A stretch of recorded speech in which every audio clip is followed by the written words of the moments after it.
Here we have the revision 7 of the ultra quiet 6-inch fan, which is reversible. It doesn't really make any sense fundamentally to make your own fan, but you just can't get the fan that does what it needs to do sometimes. In this case, the reversible extremely quiet one. I have optimized the blade angle, the number of blades, the depth of the depth of the blades. There's a ring around the edge of the blades. You can see I've got a super quiet motor in there. It's got super quiet bearings, and there's the spring isolators here. You wouldn't really need these if you had if you weren't using additive manufacturing, because you'd have higher precision. But by using these, I can compensate for the small dimensional errors in the additive manufacturing process, which lead to a very small amount of vibration.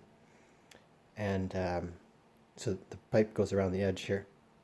This goes inside of a 6-inch pipe, and then the whole thing can move very slightly, but without transmitting vibration to the pipe.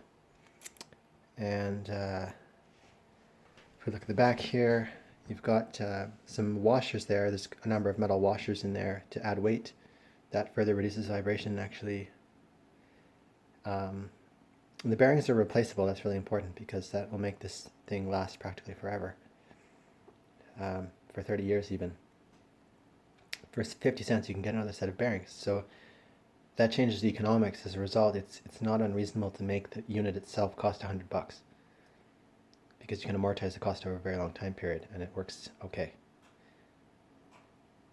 So yeah, it's got an angle sensor in there, which is kind of like a compass. It just detects the position of the thing at any given moment, and that's how that's